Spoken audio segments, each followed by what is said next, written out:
There are so many hidden options that are right there inside Windows, and the same thing is true to an extent with your Mac, that are going to make a huge difference for your privacy and security. So I've got something in the newsletter for you this week.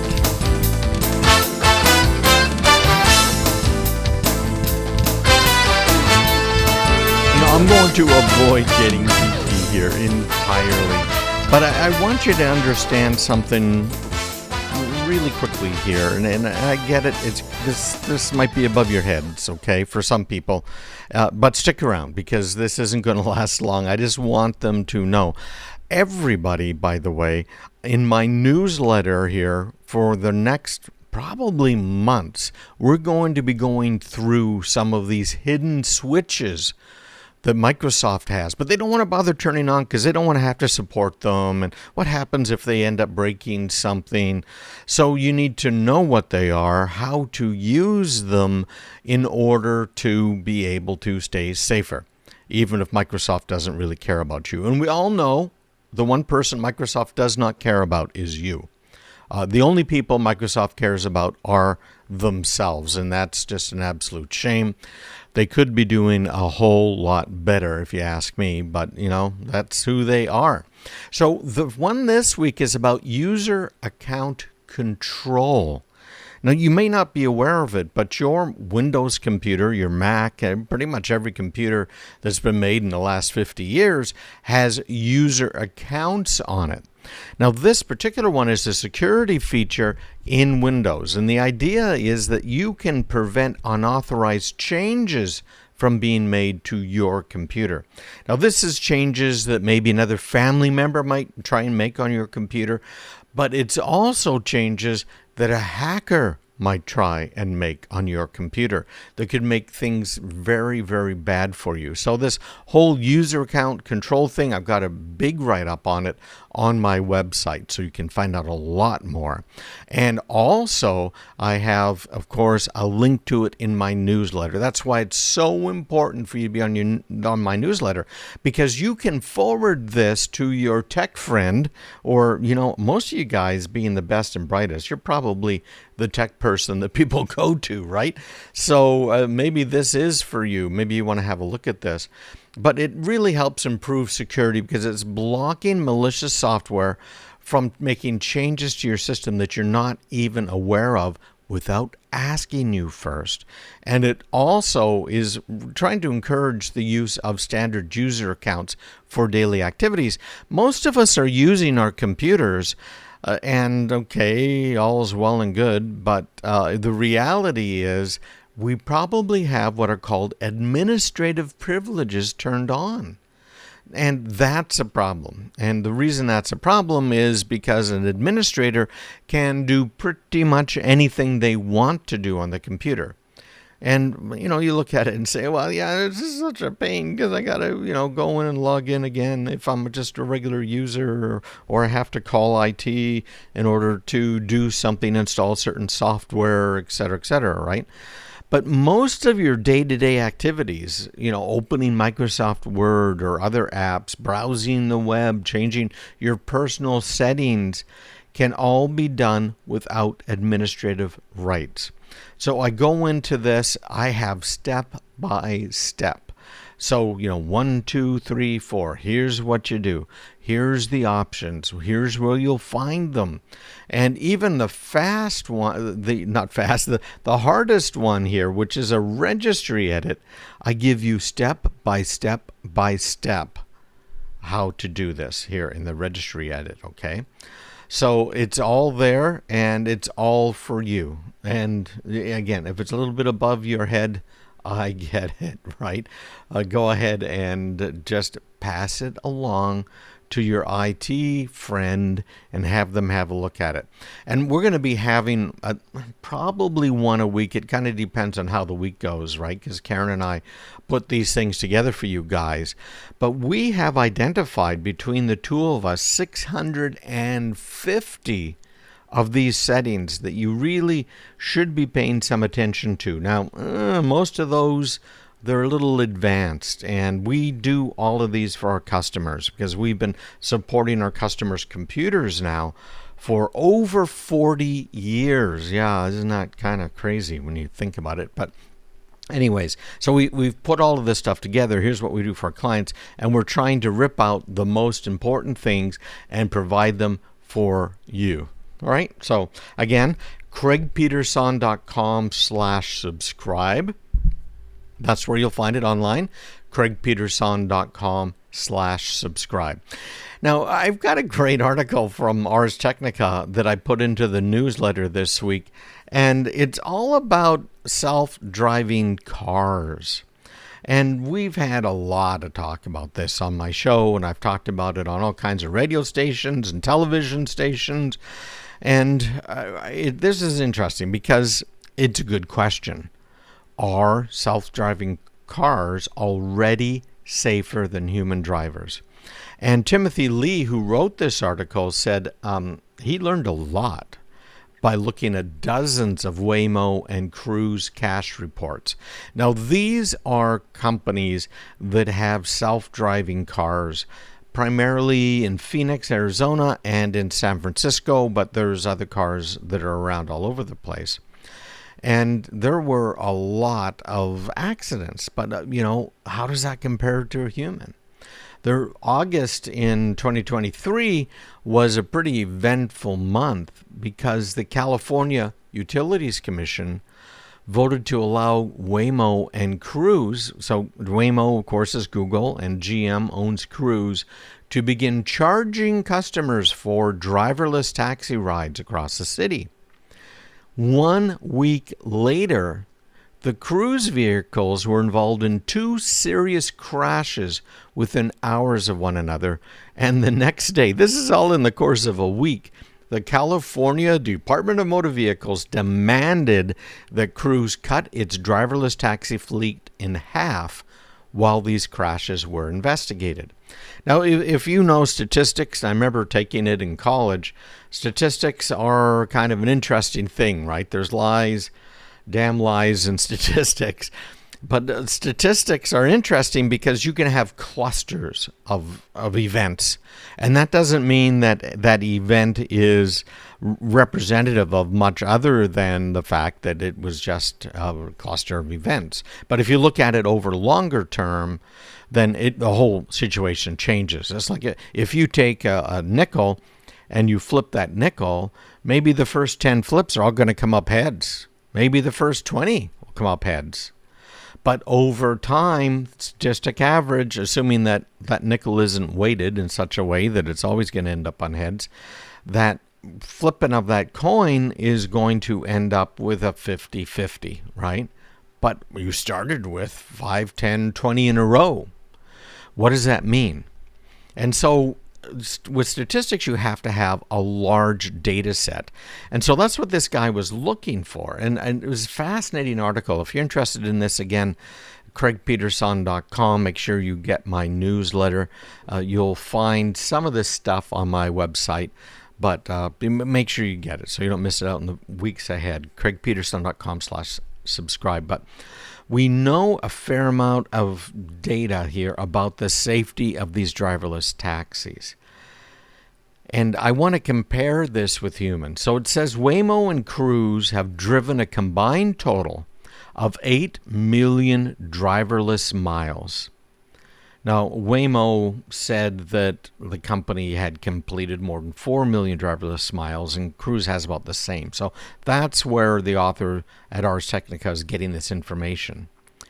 Now, that includes more than 4 million miles in San Francisco since the start of 2023.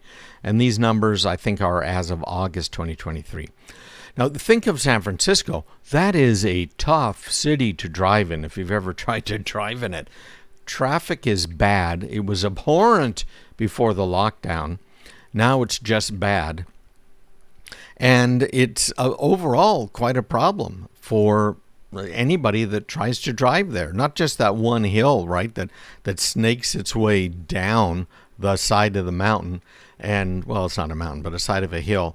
And you have to try and make all of the turns. I actually ended up having to do that in a U-Haul rented box truck I was driving.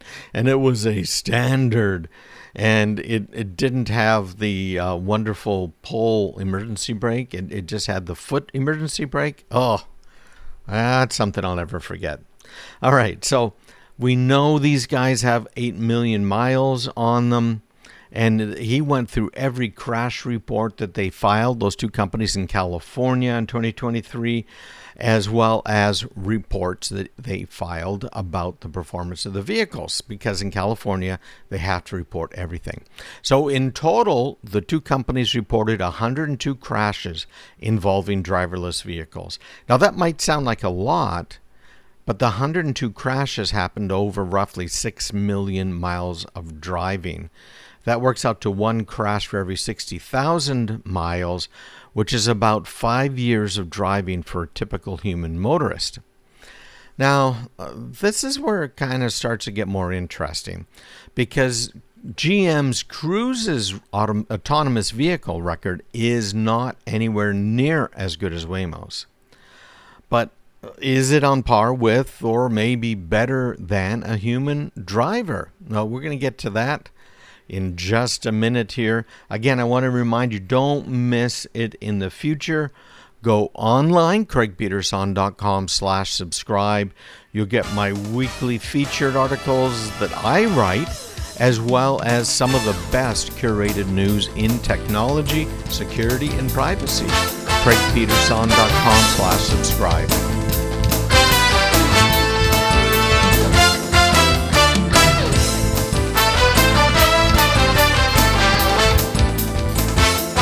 Self-driving cars are getting better and better, and Waymo right now, that's Google's self-driver, has a real leg up, it looks like, on GM's Cruise car.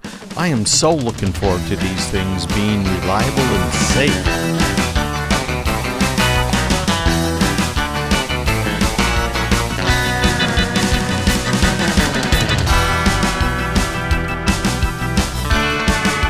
So Cruise is not as good as Waymo, but there's still reason, according to the author of this Ars Technica article here by the name of Timothy Lee, and he has written some good stuff in the past here, but it's reasonably on par, maybe, with our humans. Well, let's talk about the human numbers. So far, we have the combined 8 million miles between Waymo and Cruise.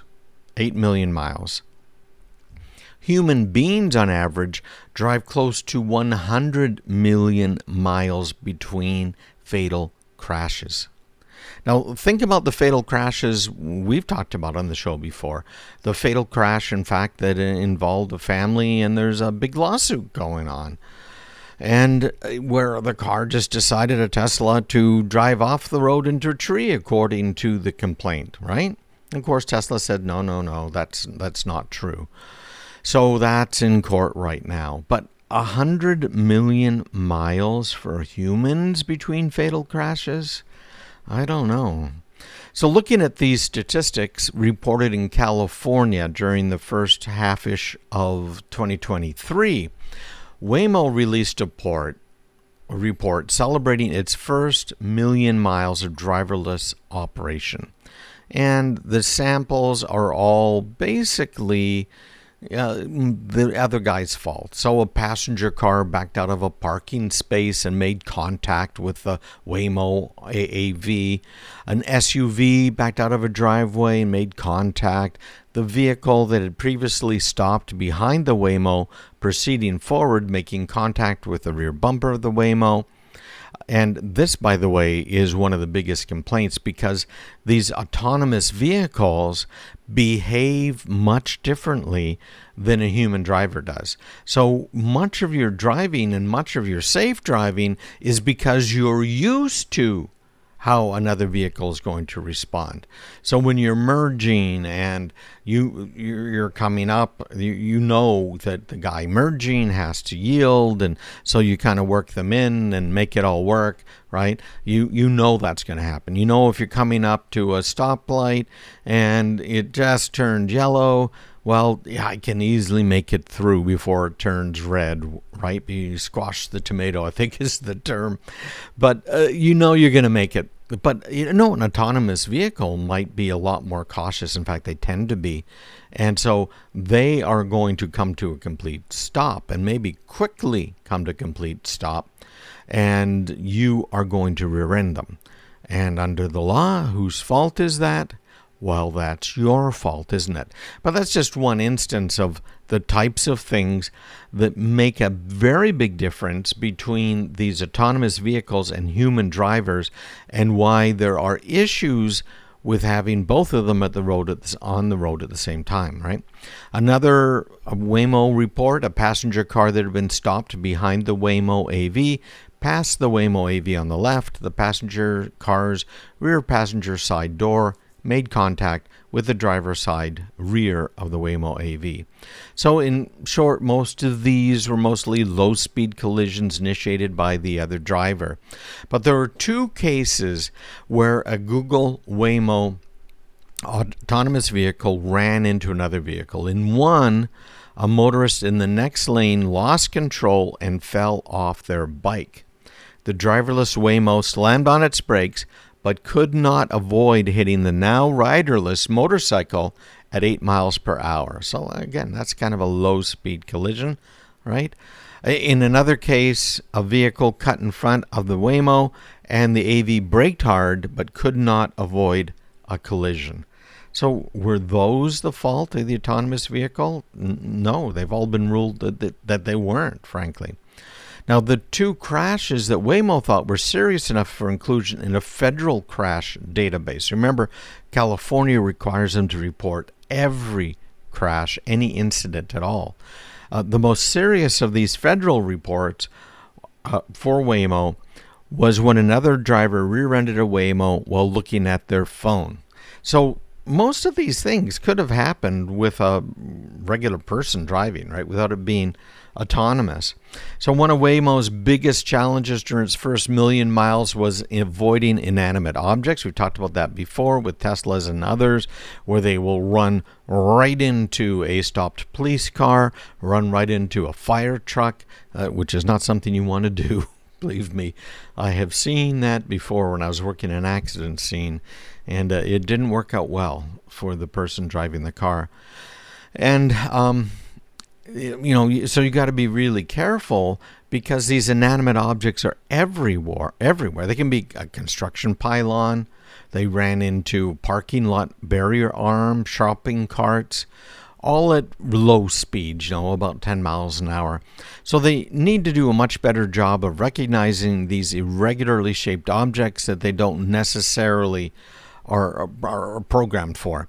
Now, the way they work is any object that appears close to the side of the road that is not moving gets kind of ignored, right? That's how the software is written. And that's where the problem comes in. So they'll be working on that, okay? No question about it. But when it comes to interacting with other vehicles, Waymo had a pretty clean driving record over those first million miles.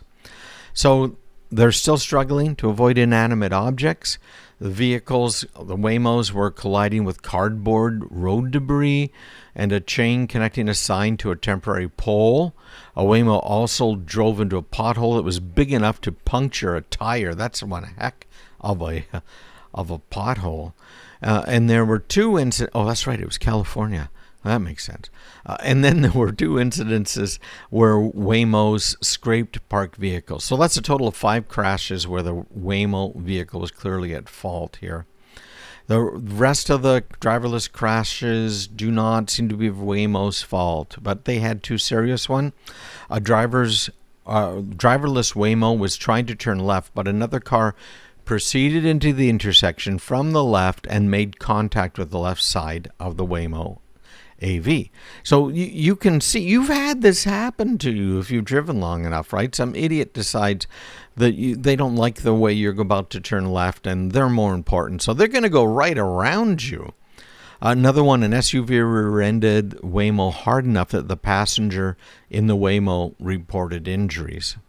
There's another one where a Waymo crash killed a dog in May of 2023. Okay, so it's worth mentioning. But we don't have a whole lot of data that really compares what's been happening with these autonomous vehicles, these taxis, autonomous taxis in San Francisco, because everything has to be reported to the government. There are a lot of crashes, the low speed and others that human drivers make that are never reported because who's going to report them, right? A lot of people, I rear-ended that parked car. And you just continue driving on, right? Or you scraped another car and continue driving on. So we don't have that type of statistics. Although, again, we have the 100 million miles between fatalities for a human. Now, the National Traffic Safety Board estimates that there are about 6 million car crashes reported to the police every year. So if you compare that with the car crashes we were just talking about, where the Waymos were out there driving around and made a crash, right? So the Waymo cars, according to the National Traffic Safety Board, have a crash about, as well as the California statistics, the Waymo cars have a crash about every 60,000 miles. Human drivers, well, they are estimated to have a crash on the roads once every 500,000 miles. No, autonomous vehicles are not the same as human drivers. They are not safer yet, but I hope by the time I'm 100, they will be safer and I won't have to drive anymore. Well, it looks like the future continues to change. And, remember Joe Biden on the campaign trail? He told coal miners that, you don't need your coal jobs. You don't want your coal. Just learn to code. Well, here's something else. Well, we've seen some changes in schools over the years. An article in The Atlantic, which is a terribly left-leaning place to go for information, but I like what they've done here, and it's kind of fun, too, to see how they're waking up just a little bit, right? So what degree do you get when you go to school, right? The guy that wrote this, actually, I'm not sure, guy, gal, what's the name? There's no author credit. Oh yeah, there is Kelly Korducky.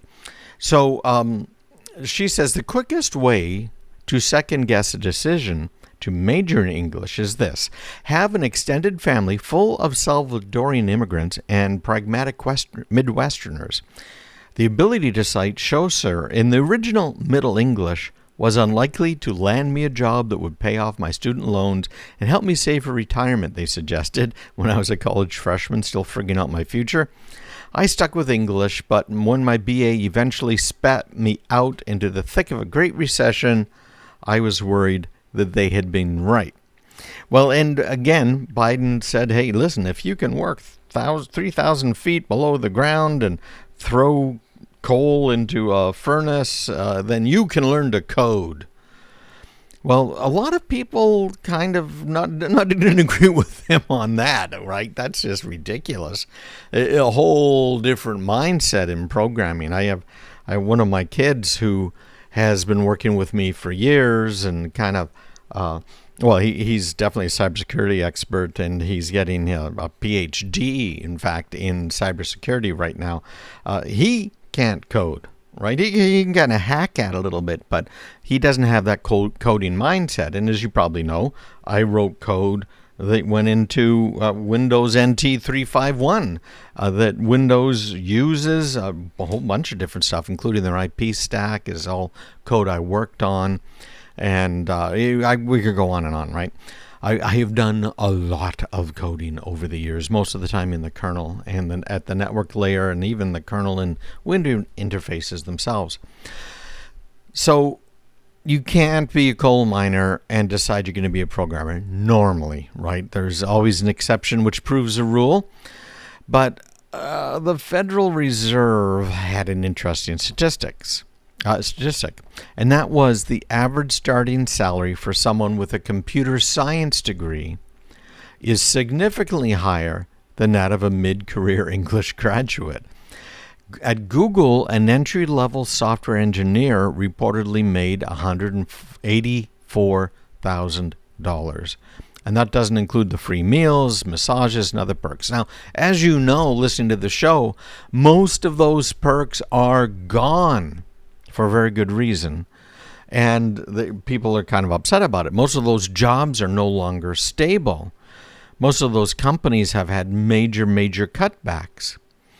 Well, nothing really has defined higher education over the last 20 or so years more than the rise of computer science and STEM, which of course is science, engineering, technology, and mathematics. And since 2016, enrollment in undergraduate computer science programs has increased nearly 49%.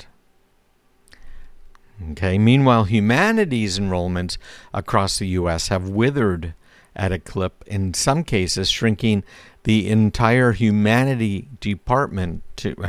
to non-existence. And the author here goes on to say that was before the age of generative AI, right? Like ChatGPT and Bard and so many others nowadays that can do more than compose full essays in an instant. They can also write lines of code in any number of programming languages. You know, you can't just type something like, make me a video game in ChatGPT and have it pop out, right? It's not going to happen. But there are things that are helping programmers a lot, and I've used a few of them myself. I'm not terribly happy with them, but I'm incredibly impressed with how much they can do and how quickly it makes the work go. And that includes GitHubs, which there's a lot of controversy over. But you can now develop rudimentary smartphone apps that are almost completely coded by artificial intelligence. It's absolutely amazing. And he says, and the ultimate irony, software engineers helped create AI, and now they are the American workers who think it will have the biggest impact on their livelihoods. Now, this is a new survey from Pew Research Center. So much for learning to code, so much President Biden for advising coal miners to learn to code, right? Because it doesn't yet make sense. ChatGPT, it cannot write a better essay than a human author can. It cannot code better than a garden variety developer. But something has really changed in the almost year since it was introduced. Because they're using these things like on GitHub, and even ChatGPT straight up, and GPT-4 does a pretty good job of some of this stuff, but to accelerate the more routine parts of their job, which is about 90-95% of the coding. And it can even help debug lines of code. In fact, one study showing that software developers with access to GitHub's Copilot chatbot were able to finish a coding task 56% faster than those who did it solo. In another 5 or 10 years, coding bots are going to be able to do a whole lot more. So people are still going to get programming jobs, but they may not be as lucrative, according to former Harvard computer science professor Matt Welsh. He's saying that automation is going to lower the barrier to entry into the field. More people might get more jobs in software, guiding the machines towards even faster production. Now, what we've seen in the past is when it became easier to code, we did get more software. A good example of that is something like Visual Basic and C++ and some of these other languages. C#, of course, is a Microsoft language, but it's set up in such a way that you're just dragging and dropping effectively modules. They're black boxes and you have no idea what's in them. It's like building a car where you say, okay, I want that chassis, that engine, that transmission, those seats, that steering wheel. Okay, I'm done. Here's the car. But when something happens and it breaks, what are you going to do? Did you match the components correctly? What are the side effects of this? right? They just don't know. So historically, these developers that have been using these tools that have made coding easier and easier have been able to crank out more programs, but with much poorer quality as the result. So it's interesting to really look at here. Overall, what's going to happen with this? And frankly, I think people are going to really start looking at coding differently, right? If schools don't start teaching right now the use of AI to assist with coding, they're fooling themselves. It's the same thing as when I was in college and taking calculus and statistics, and they would not allow us to use calculators. Okay, they were new on the scene. Yeah, they were expensive. Not everyone could afford them. But they thought everyone should learn to use a slide rule and tables because that's worked for us for 100 years. Well, they would have been much better off teaching us how to use a calculator, even though today's scientific calculators, or I should say 20 years ago, scientific calculators didn't even exist when I was in college. So very, very interesting. It looks like computer programming might not be the career many people thought it was.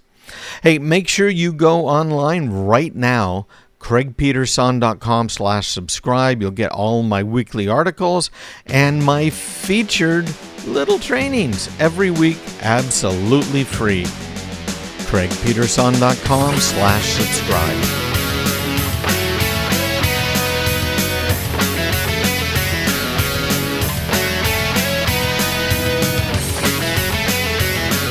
They're at it again. Now it's called WorldCoin. This is a new digital currency that they are hoping will be adopted by everyone everywhere in the world, and it has some interesting side effects. Yeah, what could go wrong, right? A global cryptocurrency. Well, here's how this works. Right now, WorldCoin, which was founded by the same guy that created OpenAI, think ChatGPT, his name's Sam Altman, that company has gone to Mexico, and it is giving anyone who signs up for the service free WorldCoin. So there's an interesting side effect to what he's trying to do here, and that is he's hoping for a universal basic income. That is a really interesting thing because so far what we have found is that whenever it's been tried, and it's been tried in some cities and some states, I don't think a whole country's tried it yet, but when they have tried this basic universal income where they give you, let's say they say $2,000 a month, and that's your universal basic income, everybody gets that, and with that you can buy your food and lodging, and you're all set. What happens? Well, food and lodging goes up by $2,000, right? Because again, not understanding the basics of inflation, more money equals more inflation, right? It was something that some of our politicians have never seemed to be able to figure out, right? A real problem, frankly. But this is quite an interesting way to approach it. Now, let's go into this a little bit further because he only wants to issue one WorldCoin account per person. So, for instance, if you've got Bitcoin, you have a wallet. And that wallet is unique to you, but you can have multiple wallets that you're using to buy, sell, trade. So he doesn't want that. He wants you. Now, think about the ramifications with that, right? If it's hacked, if the government decides they don't like you, what could happen there? These activists in Iran or other places are trying to overthrow their government. Yeah, very, very bad things could happen. So, yeah, it's unique to you. You can only have one. So how do you enforce that? Very good question. Well, the way you enforce that is biometrics. So what's happened is WorldCoin has come up with this device. It's about the size of a bowling ball. It's a round device. It's all silver and high-tech looking. And it has this camera on the front with an eye in it. It's really, frankly, it's creepy when you see a picture of this thing. And the idea is you go up to it and you stare into it. You give it your gaze. And it scans your eyes in order to come up with a unique you. Right? Nobody else has the same irises as you do. And no one else anywhere in the world. So by scanning your irises, he knows that it's you. Okay, and I think it might try and scan the back of your eye and everything else too. So I think that's a bit of a problem. And I mentioned this before, right? There's this clear thing at the airports, which I refuse to do. It's ludicrous to do it. And I have a friend, he's an attorney, and he thinks, oh, yeah, it's absolutely great because I get through security so fast. Do you really trust that? Right? Your password gets stolen. You can change your password. Your email address gets stolen. Well, you dump that email account and you start another email account. Your iris information gets stolen. Well, unless you are in a sci-fi movie, you are not getting your irises changed. Right? Yeah, Minority Report, Tom Cruise, remember that whole thing? Yeah, okay. So WorldCoin is trying to innovate primarily on the authentication side because anybody can use cryptocurrencies. So they're trying to get one and only one address to basically everyone on the planet. And what they're saying they're doing is, yeah, they scan your eye. Yeah, they're getting the biometric information from your iris. But all we do is we put all of that data together and we come up with what's called a hash, hopefully a one-way hash, that is designed to be repeatable. So if somebody else scans your eye with one of these devices, it'll come up with the same number. Someone else's eye is going to have their own number, and it's going to be unique. And of course, there's problems with that. What happens when your eye gets damaged or other things happen, right? So there's all kinds of edge conditions to worry about. What do you think about that, right? Yeah. So once you receive your unique iris hash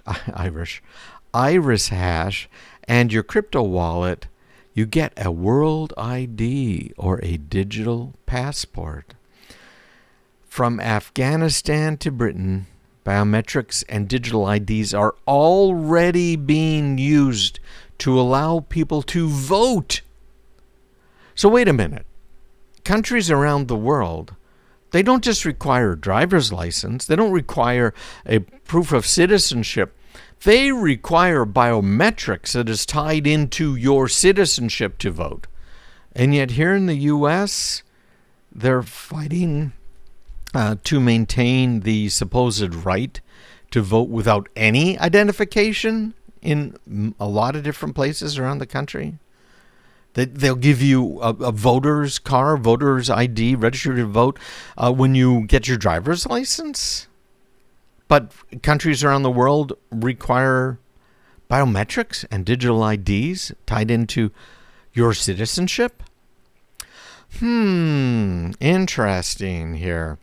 So WorldCoin's done testing with their orb in lots of different countries. Sudan, Chile, Indonesia, Mexico. They say it's going to be available in more than 80 countries. We'll see. We'll see what happens. There's a lot of money behind this. You might have heard of Andreessen, Horowitz, Blockchain Capital, all big Silicon Valley investors who are putting serious money behind this whole thing. It's absolutely fascinating. You got to read this article. It's in this week's newsletter because there's a whole lot more context to this. But the privacy is the real problem. And you remember Edward Snowden, former U.S. intelligence contractor. He agrees with me yet again in saying don't catalog eyeballs. This is a very, very bad idea. So anyhow, let's move on to the next one here. We talked about careers. That was just great. We got two quick ones I want to hit. First of all, Seesaw. And man, some bad things came out about Seesaw earlier this year. And I hate to say that, but you know, what are you going to do? Guess what? Admin123. Admin123. It's a password. And it's the top security threat right now in CISA's sloppiness chart. Why is that? Because it's a default password that comes with a lot of different devices. A lot of them. So, guys, we've got to, again, get serious about this. If you've got a computer, double check to make sure you have a password, you have an account. As I mentioned earlier, you should not be using an administrative account all of the time for your regular stuff. But this extends out to the router, the firewall that you have in your house. Right? Who provides that for you? The cable company? Maybe the telephone company? Nowadays, the cellular phone company? Does it have a default username and password on it? Most of them allow you to connect to it so that you can do things like configure your own DNS or do various other things, change your IP addresses. Check it out. Make sure it does not have a default username and a default password. We have so many network blind spots out there, and we're all just asking for trouble by not following up on it. MGM, you heard about the hack maybe? This is major. We're talking about losing, it was millions of dollars a day. All of their data, or at least much of it, bookings and other things, was encrypted under a ransomware attack. And MGM decided they were not going to pay the money. Okay? So they encrypted employee data. They demanded a whole bunch of money or they're going to release it. Because remember, that's the second side of ransomware. The first side is pay up, we'll give you a key so that you can decrypt it. And then they come back and say, okay, we're going to release it. Yeah, so now they're sitting there wondering if it's going to be released because according to the hackers, it will be released and there's nothing MGM can do about it anymore. And the hackers are saying that MGM bargained in bad faith. You know, I don't know. They might have, frankly. But it's a problem, if you ask me. A very, very big problem. So another one is CDW. You know those guys, right? CDW. They got hit with Lockbit. The CDW is a company that sells computer equipment primarily to businesses, including routers and firewalls and password software and antivirus and anti-malware. Yeah, a lot of this stuff. And they got nailed. So it's one of the largest resellers on the planet, and its data is supposed to be leaked by Lockbit because negotiations over the ransom broke down.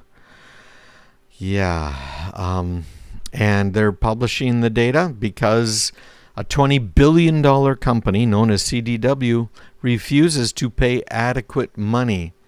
Yeah, just because they're big, just because they're in computers, doesn't mean that they are secure. You be secure. You keep your information private. Subscribe to my newsletter. All free. Great information. CraigPeterson.com/subscribe. Hi. Hey, thank you for joining us today. I've got some great information about the Tactical Octopus Gang. What a name, isn't it? And I have it in this week's newsletter, but we're going to delve into it a little bit more right now.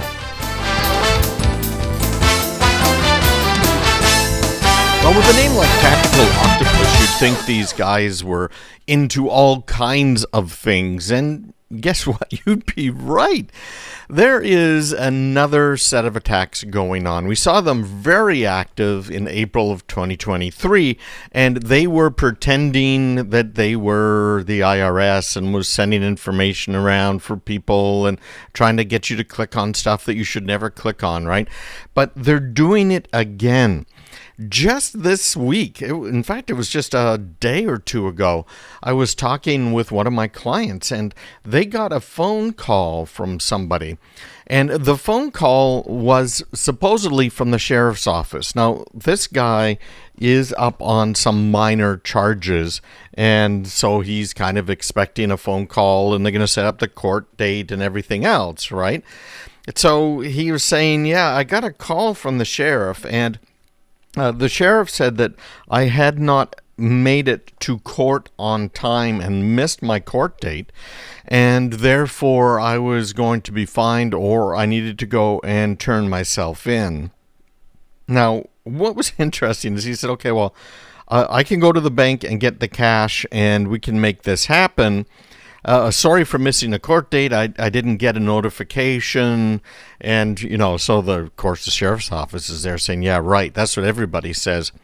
And then when he said, I'll get you the cash, I'll run over to the bank right now, make sure I get it, and then I'll run it down to the sheriff's office. They said, no, the best way to do this is, are you guys ready? We should probably insert a drum roll here.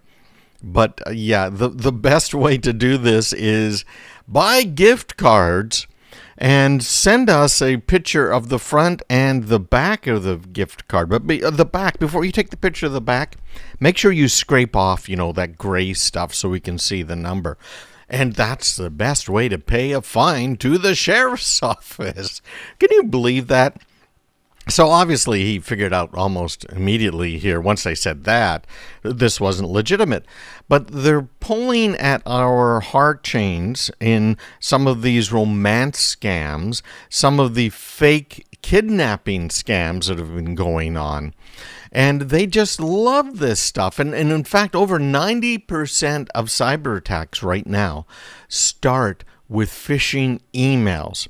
And because of the large language models that are out there and the ability to build one yourself, I have done this. I have a few of them that I've built and am running just kind of to mess around, take a look at all of the things I've written and hopefully be able to help write other stuff and help me find things and stuff. And frankly, I've been disappointed with it.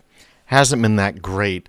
But, it is what it is, and it's good enough for the bad guys to be able to make you think that you are emailing or getting an email from somebody that you know.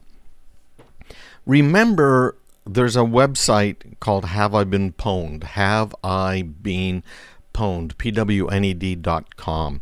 And this is run by a guy that I know, Troy Hunt, down in Australia. And it has in it a database of all kinds of bad actor stuff that people have done over the years. All kinds of it. And because he has this database, you can go for free to Have I Been Pwned and find out if your information has been found on the dark web. So you put in your email address and it'll tell you, okay, your email address was found here, here, and here. And along with email addresses, with this data that was stolen by the bad guys, they collected social security numbers, home addresses, the job titles, just all kinds of stuff that these guys have found. So you need to do that if you haven't already. And even if you have, you got to do this every once in a while. HaveIBeenPwned.com. You can also use it to check your password. So if you've got a password and you think it might be a good password, I've been using it forever, and no one could ever guess my password, type it in. It has a password function, and I trust Troy that he's not collecting passwords to do bad things with. And in fact, you don't have to give your email address to check a password. So there's frankly no way he could really trace you down even if he wanted to. But it will tell you if that password has been used online and found on the dark web. So if you go to haveibeenpwned.com at the top, you'll see passwords as one of the little tabs. So you hit password, and then we're going to try an incredibly great password that was used by one of the top Democrats a few years back, and he said his account was hacked. The Russians got in, which may be true, but his password was PASSW0RD. Oh, I was wrong. It was better than that. It was P@SSW0RD. So let me see. What have I been pwned said? Oh, okay. It's a great password. It's only been seen 75,000 places on the dark web. Isn't that amazing? So it's saying this password has previously appeared in a data breach and should never be used. Well, in fact, it's appeared in 75,000 data breaches. So it's good to use something like this. If you're using the software that I've advised people to use, is called 1Password, you can quite easily have 1Password generate a good password for you, and it double checks automatically with Have I Been Pwned to see if that password was indeed used elsewhere and then stolen. Now, when we're talking about passwords, I want to point out a guidance that was released in 2017 by NIST. This is the National Institute of Standards and Technology. Now, for those of you who follow cryptography pretty closely, you might remember that NIST was the ones that polluted our random number generator algorithms and made it easier to crack passwords, right? But nowadays, they're good. They're really good guys. You can trust them, just like every other branch of the government out there. But I agree with this. They're saying that you should check your password against these existing databases, including haveibeenpwned.com. That's me adding that in there, okay? And there are a lot of freely downloadable pwned passwords, over 306 million of them. Isn't that something? They had other versions of this over the years, but really what you want to do is make sure your password is fairly long and easy for you to remember, but very hard to guess. So that means it's usually multiple words strung together using maybe a dash or a number sign, or it might be a comma, right? It could be a number. It could be all kinds of things. So just think of a bunch of words that you can put together and remember. Now, this is just between you and me, but if you come up with a good password, you might have to write it down. Put it on that little Post-it note, but don't stick the Post-it note on your computer terminal. And then you can refer to it for a few times while you are learning the password, or maybe you put it into your smartphone. And then once you've got that password memorized, go ahead and delete it from your phone, or crunch up and throw away that little Post-it note you've been keeping in your pocket or in your wallet or your purse, wherever it is you might have that silly thing. Because now you'll have a good password. And you no longer are recommended to change it all of the time. Now you can go for a very long time without having to change it. 6 months, a year is probably acceptable. It kind of depends. But have a look, double check it, and I think it's as important as you can get. There's no question about it. So I went through all of that because of our friends Tactical Octopus. What they are doing right now is going after you and me, and they're playing some tricks pretending they are the tax man. And the tax man, of course, is always coming for you. But there are a few things that they're doing. So I've got a quick write-up on it that's in this week's newsletter. And it's telling you about the software that they're trying to get you to download, what the name is. They're really big into ransomware attacks because they can make a lot of money on it pretty quickly. And it's a scary thing, right? It's like somebody breaking into your home after you've locked all your doors, right? And they are in your home. You're not there, right? You had left and locked all the doors. And then they get in and then they seal up the house. They lock all of the doors. They don't let you back in. And say, well, if you want access to your house again, you got to pay us. So we're talking about some serious damage here. We had a major shipping company that got hit by these guys, and they could not access any of their computer systems for days. Now, I want you to picture that, right? Not being able to get to your systems, not being able to deliver shoes to people. It's a real big problem, no question. So be careful out there. It's the normal stuff, and I've got this in a newsletter again, which is free and available at craigpeterson.com. But regularly update your software, back things up, and really be very suspicious of unsolicited emails. And we had another client just this past 2 weeks ago who said, hey, I got this. It's a new accountant at a client of ours. I got this email, and the company says that we got to pay this heating bill, or they're going to stop deliveries. And it was totally fake. So I'm glad she reached out to us, and we were able to resolve it. Hey, online, craigpeterson.com, and sign up for the free newsletter.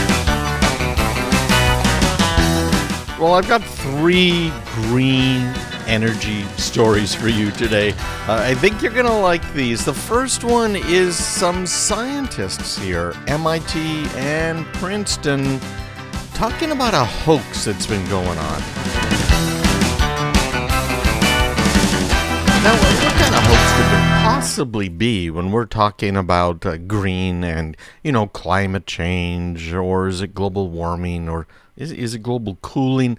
I can't remember. What year is it?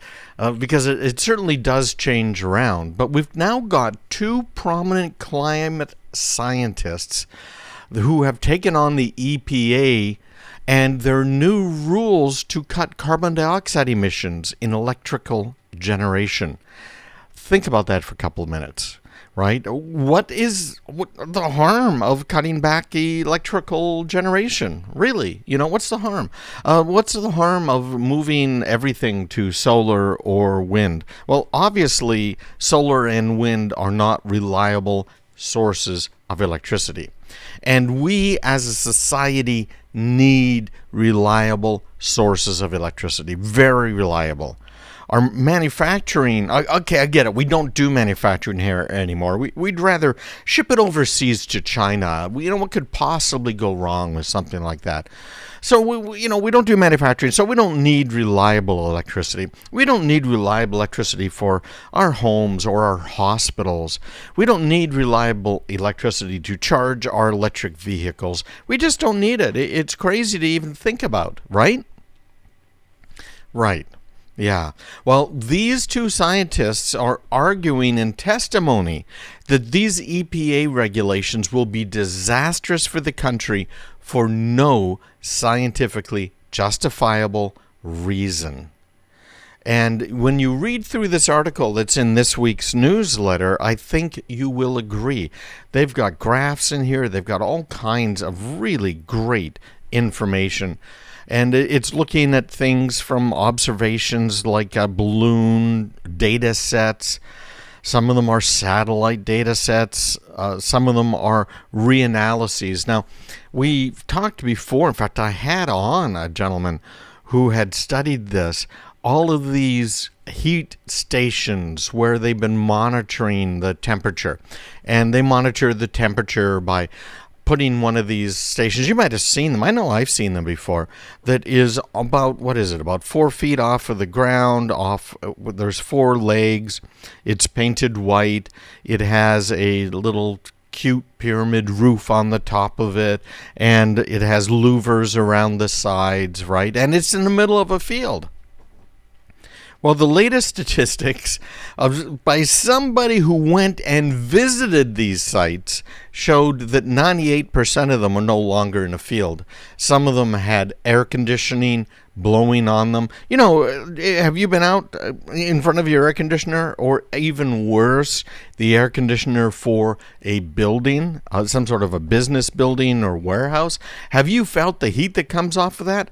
Well, some of these temperature sensors that they're using to prove that we have global warming are actually sitting underneath the exhaust of air conditioners. Not just one, multiples. Some of these are now sitting in parking lots. So do you think there might be a difference in temperature sitting in a black asphalt parking lot versus sitting out in an open green field? Of course there's a huge difference there. And we know we've got heat islands when you talk about the cities. The cities get hot because they have so much of that infrastructure that just heats up, doesn't reflect the light, doesn't absorb the energy from the sun in order to use it for photosynthesis so that you can have the green plants, right? The cities are massive heat islands, and yet that's where many of these temperature sensors are. And so this is great, okay?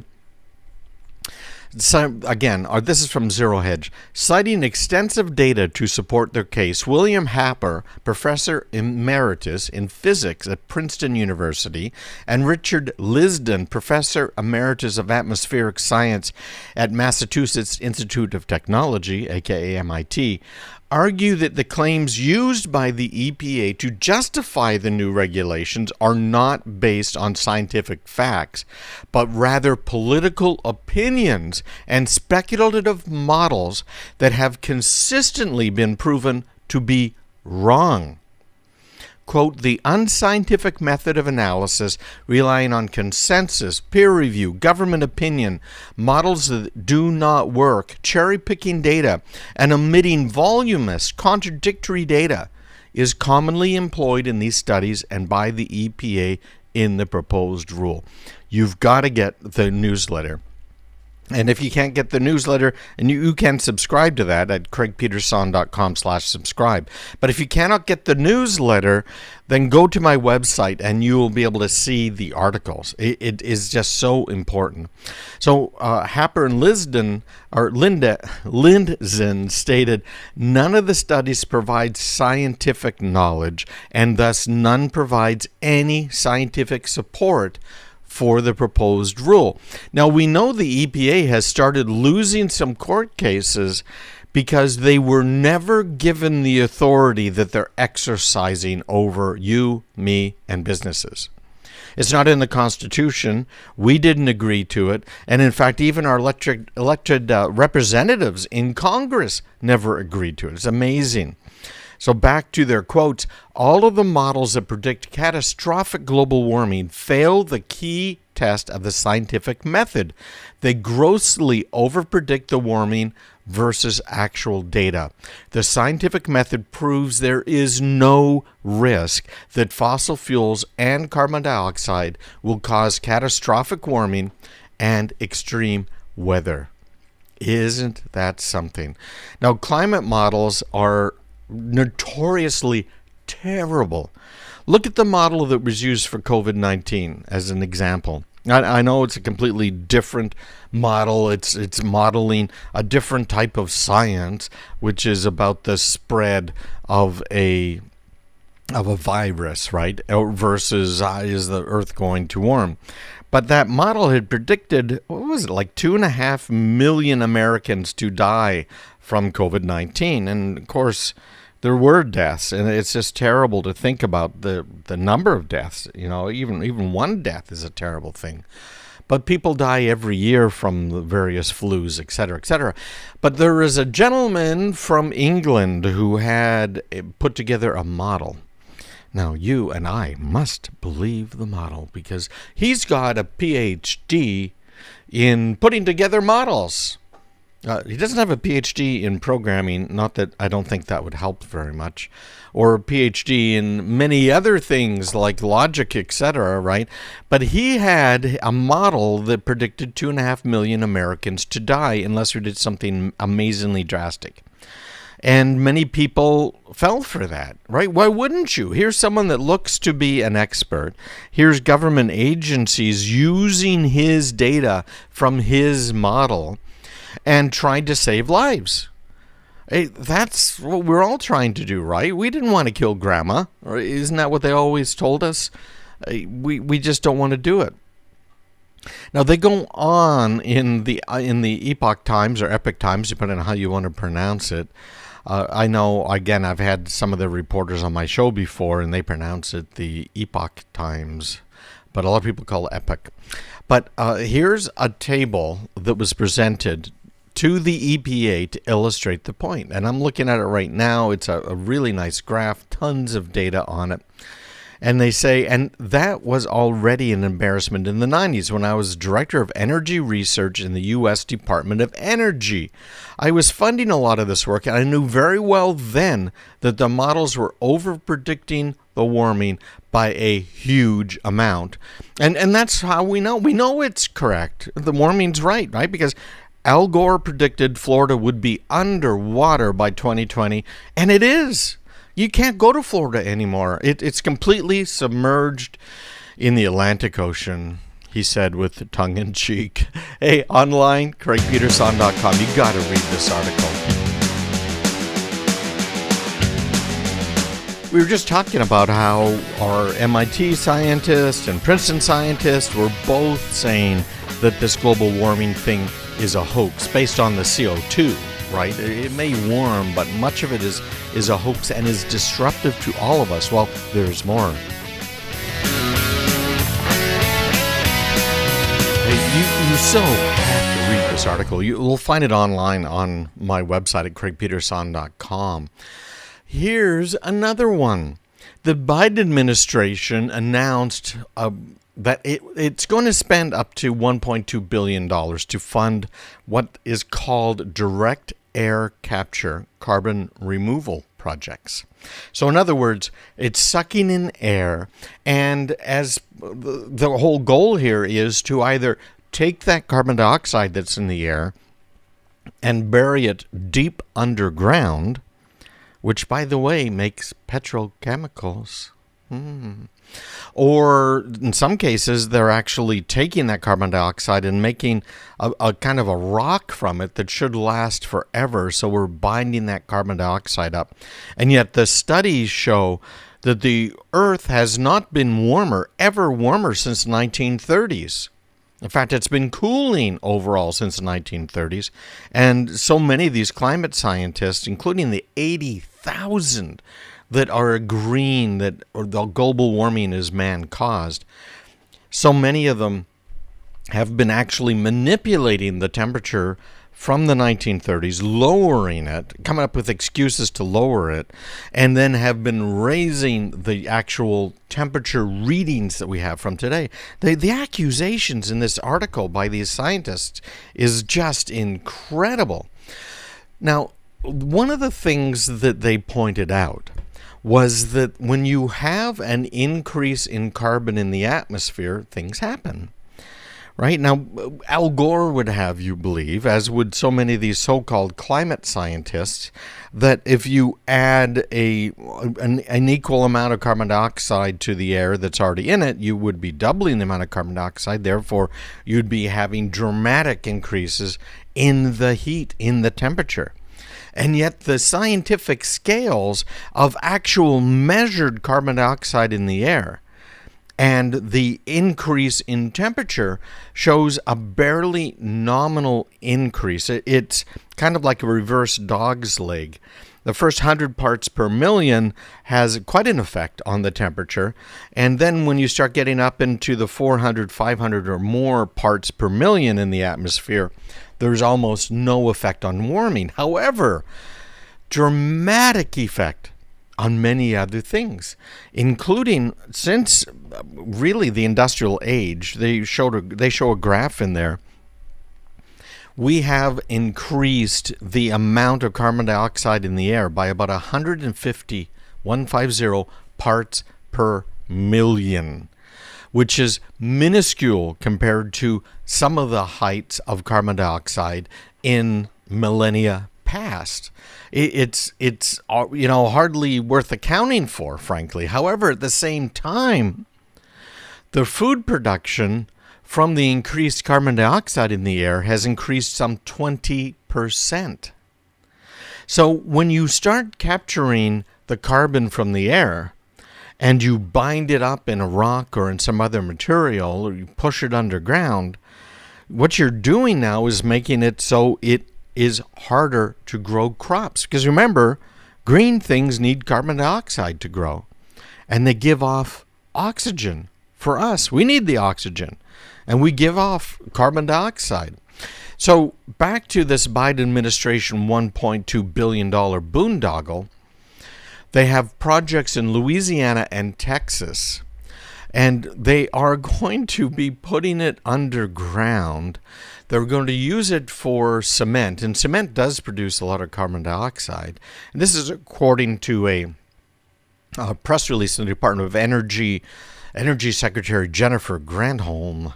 So she's really promoted this particular form of carbon capture and sequestration technology. But here's the dirty little secret. This technology, direct air capture, emits more carbon dioxide than it captures. And it relies on toxic materials, according to a January report from Food and Water Watch, which is this climate-focused nonprofit group that's advocating for green policies. Do you like that? So they're doing the exact opposite thing that they should be doing. This stack technology is more expensive per ton of removed carbon dioxide than other emissions mitigation techniques.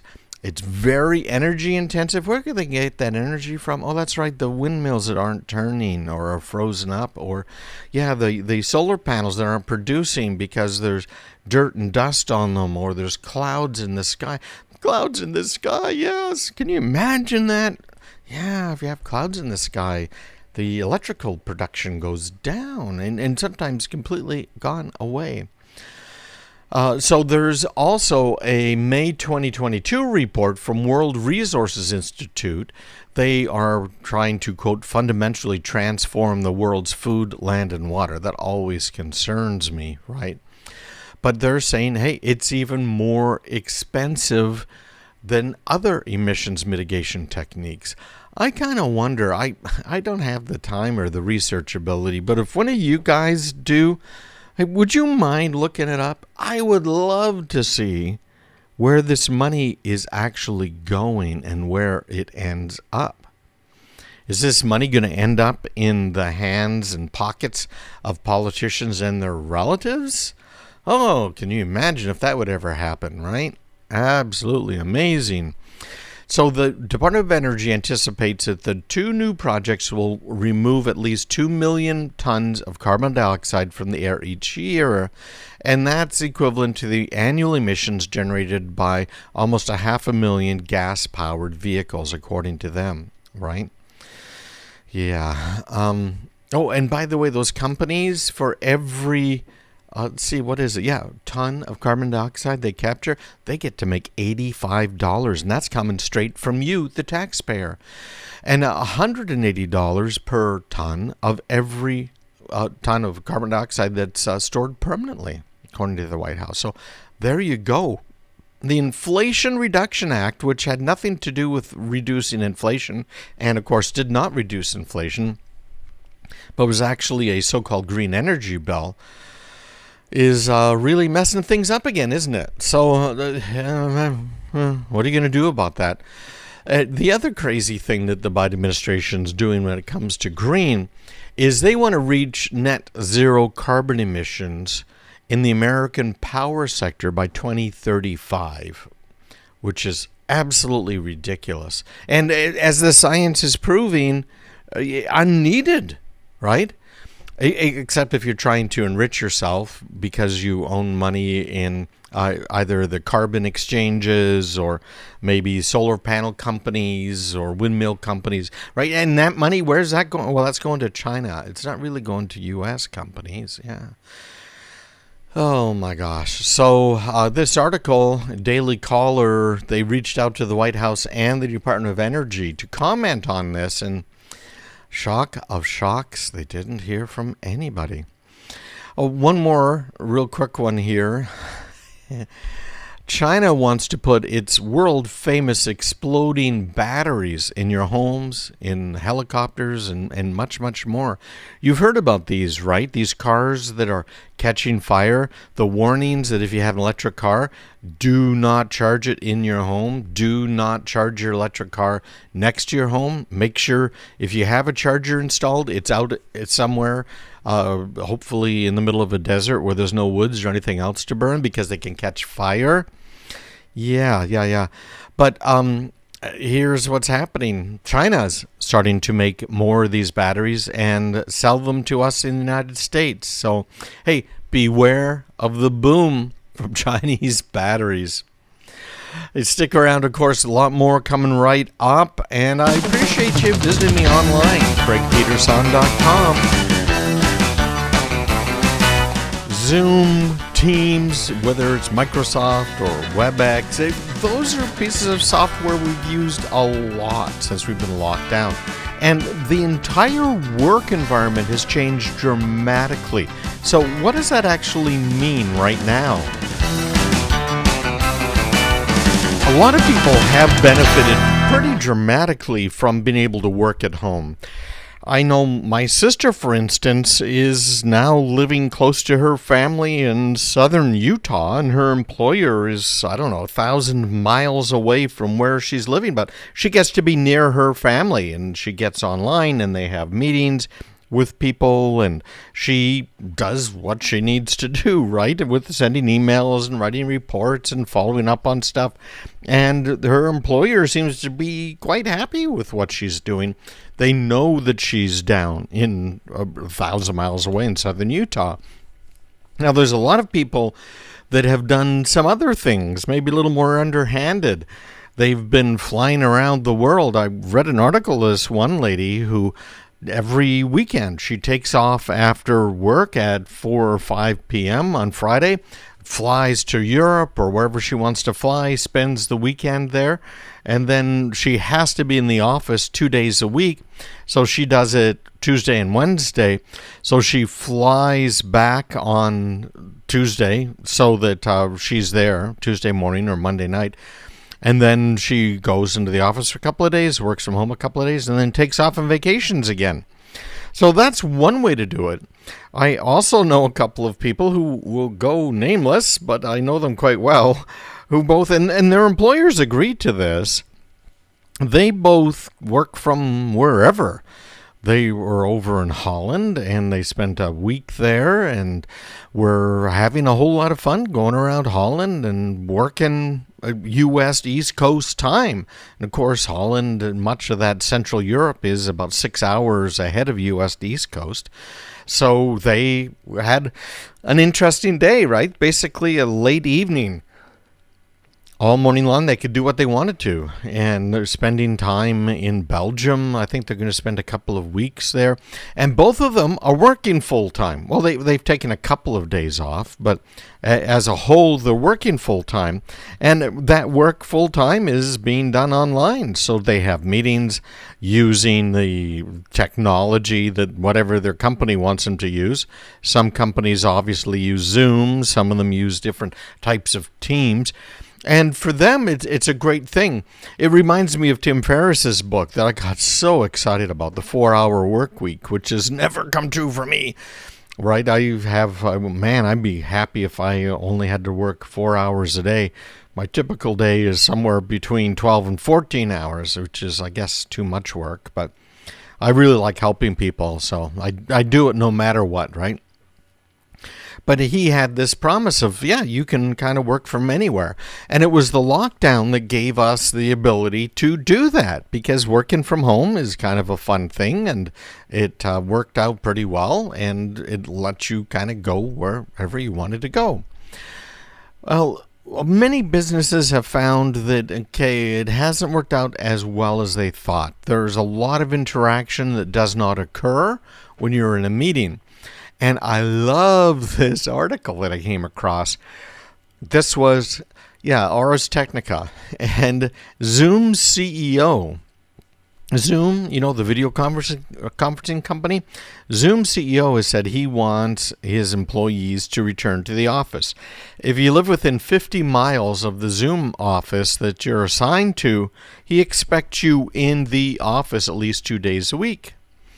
Now, that's really kind of interesting. He was caught also on some leaked audio from an internal Zoom meeting that was shared with Business Insider that the CEO's name's Eric Wan called employees back to the office because he believes that, quote, remote work did not allow people to build as much trust or to be as innovative.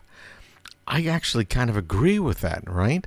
Now, that kind of seems to go against Zoom's brand, which promises immersive in-office collaboration right from home. And, there certainly is a lot of that you can do that way. But I found a really great article on Forbes magazine this week, too.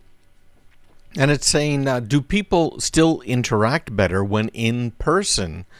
And the answer to that is, yeah, they actually do. And it goes into a lot of science that has been really explored for, I don't know, I think about 80 years. I think it was the oldest article and book that they referred to. But things like touching builds trust. So even shaking a hand, nothing that's out of the ordinary or someone might consider to be an assault, just that sort of touch is enough to build trust and have a face-to-face little ritual going on there. According to research, shaking hands causes the centers of the brain associated with rewards to activate. You are literally conveying warmth when you touch someone. And I know I've caught myself before, reaching out to touch someone's shoulder or arm or even the elbow, right? When you're trying to comfort them or try and build a bond with them. It's just something you do subconsciously.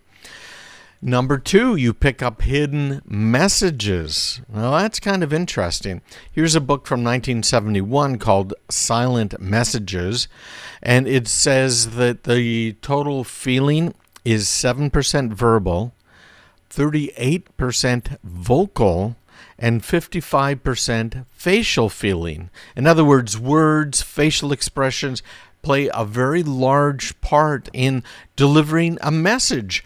Think of people that talk with their hands, but we all have these micro expressions, and I've seen some interesting studies on those things.